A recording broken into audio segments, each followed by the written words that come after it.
Oke, selamat datang kembali. Kali ini kita mau bahas lebih dalam bab 6 dari Super Communicators. Fokusnya itu soal gimana identitas sosial kita, ya posisi kita di berbagai kelompok, itu benar-benar ngebentuk cara kita ngobrol dan lihat dunia. Betul. Sumber ini nunjukin kenapa sih obrolan soal siapa kita ini penting banget. Tapi ya itu, sering jadi sumber gesekan juga kan? Iya, sering jadi sulit ya. Nah, tujuan kita sekarang, ngertiin gimana identitas ini ngaruh ke hubungan kita, terus, gimana caranya nemuin jembatan buat perbedaan-perbedaan itu. Yuk, kita bedah bareng. Oke, jadi intinya sih kita semua ini bawa banyak topi identitas ya. Ada peran profesi, keluarga, etnis, pilihan politik, hobi, macam-macam lah. Macam-macam banget ya. Iya, dan ini tuh kayak kacamata yang kita pakai buat lihat dunia. Sekaligus juga ngaruh ke gimana orang lain lihat Anda. Oh, jadi dua arah gitu ya? Betul. Nah, konsep dasarnya itu kelompok dalam, in-group, sama kelompok luar, out-group. Ini nih yang bisa mancing stereotip sama prasangka. Seringnya kita nggak kesadar. Nggak sadar ya? Iya. Dan ini akarnya dalam loh. Secara evolusi kita kan butuh buat ngerasa jadi bagian dari sesuatu, dari kelompok. Kebutuhan dasar ya buat belong gitu. Nah, bab ini ngangkat contoh yang menurut saya kena banget, Dr. Rosenblum itu. Ah, iya, dokter anak. Dokter anak yang frustrasi banget ngadepin orang tua yang nolak vaksin. Dia kan ngelihat dari identitasnya sebagai ahli medis. Jadinya para orang tua itu kayak jadi kelompok luar aja gitu, yang keras kepala, nggak ngerti, malah bikin jarak kan. Betul, identitas ahlinya itu malah jadi tembok. Nah, ini nyambung ke konsep penting dari Claude Steele, ancaman stereotip, stereotype threat. Bisa dijelasin dikit nggak, gimana sih mekanisme psikologisnya? Oke, jadi ancaman stereotip itu gini, terjadi pas kesadaran kita akan adanya stereotip negatif soal kelompok kita. Misalnya anggapan cewek kurang jago matematika atau mahasiswa kulit hitam di tes verbal, itu malah beneran bisa bikin performa kita turun. Oh, jadi gara-gara kita sadar ada stereotip itu. Iya, yang menarik tuh di situ, nggak harus orang lain aktif berprasangka ke kita, cukup dengan adanya stereotip itu, terus kita kepikiran khawatir jangan-jangan bener nih stereotipnya. Nah, itu udah jadi beban mental. Wah, Iya, jadi beban. Akhirnya sumber daya kognitif kita yang harusnya buat ngerjain tugasnya malah kesedot buat mikirin itu. jadi kesadaran itu sendiri yang jadi beban ya? Wah, menarik. Terus gimana dong cara ngelawan efek ini? Bab ini ngarahin kita ke penelitiannya Dana Gresky. Nah iya, Dana Gresky. Penelitian ini relevan banget. Dia nunjukin kalau ngingetin orang soal macam-macamnya identitas yang mereka punya. Jadi nggak cuma satu identitas aja yang lagi terancam stereotip, itu bisa netralin efek negatifnya. Maksudnya gimana tuh, ngingetin soal macam-macam identitas? Contohnya gini, di studi dia, mahasiswi matematika yang sebelum tes diminta buat bikin daftar atau peta peran dan identitas mereka yang lain. Misalnya sebagai teman, sebagai anak, anggota klub XYZ. Oke. Nah, hasilnya performanya jadi sama bagusnya kayak mahasiswa cowok.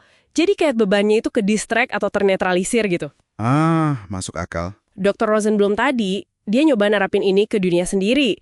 Pas dia ingat kalau dia nggak cuma ahli medis, tapi juga seorang ayah, seorang tetangga, dia jadi bisa lebih empati sama ketakutan orang tua pasien, nggak cuma kaku sebagai ahli. Jadi lebih manusiali itu ya, pendekatannya. Betul. Nah, ini penting juga buat Anda nih yang dengerin. Coba deh pikirin, dalam situasi beda, identitas Anda yang mana aja sih yang biasanya muncul ke permukaan? Iya juga ya. Kita kan nggak cuma satu peran. Nah, ini jadi mikir. Gimana pemahaman soal keragaman identitas diri ini bisa dipakai buat jembatanin perbedaan yang lebih dalam lagi? Kayak antar kelompok yang mungkin lagi konflik.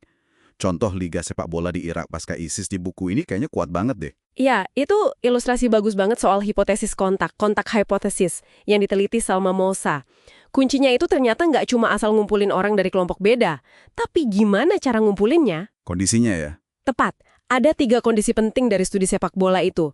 Pertama, kasih mereka peran atau identitas baru yang di luar identitas konflik utama mereka. Contohnya? Yaitu pemain jadi kiper, jadi kapten, jadi penyerang. Di lapangan itu, identitas mereka bukan lagi cuma Muslim atau Kristen, tapi peran fungsional di tim. Ah, oke. Jadi fokusnya pindah ya. Terus yang kedua? Kedua, pastiin statusnya setara. Jelas banget, aturan mainnya sama, waktu main adil buat semua.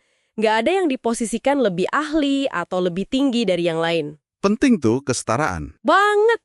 Ketiga, dan ini krusial, fasilitasi terbentuknya kelompok dalam atau in-group yang baru, yang relevan sama konteks itu. Mereka ngebangun identitas bareng sebagai rekan satu tim. Jadi bikin kita yang baru ya. Persis, identitas bareng sebagai tim ini bikin identitas agama jadi sedikit kurang dominan. Paling nggak selama mereka interaksi sebagai tim itu. Luar biasa ya, gimana struktur bisa ngubah dinamika. Nah, terus gimana prinsip ini bisa ditarik lagi ke obrolan sehari-hari? Kayak kasus Dr. Rosenblum sama pasiennya tadi. Nah, nyambung banget. Teknik wawancara motivasional atau motivational interviewing yang dipakai dokter lain, Dr. Chomi di buku itu, kerjanya pakai logika mirip. Gimana tuh prakteknya? Dia nggak debat soal data ilmiah vaksin sama pasien yang nolak karena alasan agama. Malah dia nanya soal nilai-nilai lain si pasien. Oh, Ya, misalnya peran dia sebagai kakek yang sayang cucu, atau sebagai anggota komunitas gereja yang peduli sama jemaat lain. Dr. Chomi ngakuin dulu identitas-identitas itu. Dia hargain. jadi divalidasi dulu ya? Betul. Terus dia cari titik temu nilainya. Misalnya, kita sama-sama pengen ngelindungin keluarga kan ya? Atau kita sama-sama peduli sama keselamatan komunitas kita kan? Nah, dari situ jembatannya kebangun. Mencari kesamaan nilai di balik identitas yang beda-beda itu. Tepat. Akhirnya pasien itu mau divaksin. Jadi kuncinya yaitu nemuin atau ngaktifin identitas atau nilai yang sama-sama dipegang. Satuin, tapi bisa juga misahin. Iya, kayak dua sisi mata uang. Tapi, kalau kita paham kompleksitasnya, kalau kita semua tuh punya banyak identitas, dan kita secara sadar nyari kesamaan atau tujuan bareng, kayaknya itu jadi kunci strategis ya buat bangun koneksi. Bahkan pas lagi beda pendapat banget. Betul sekali. Dan ini mungkin ninggalin satu pertanyaan penting buat Anda renungin. Apa tuh? Dengan kesadaran soal beragamnya identitas sosial yang Anda punya, gimana nih caranya Anda bisa secara sengaja pakai pemahaman ini buat bikin percakapan jadi lebih baik? Terutama pas lagi ngadepin orang yang beda pandangan atau dari kelompok luar Anda. Pertanyaan bagus. Mungkin ada langkah kecil gitu, yang bisa Anda coba terapin setelah dengerin pembahasan kita kali ini.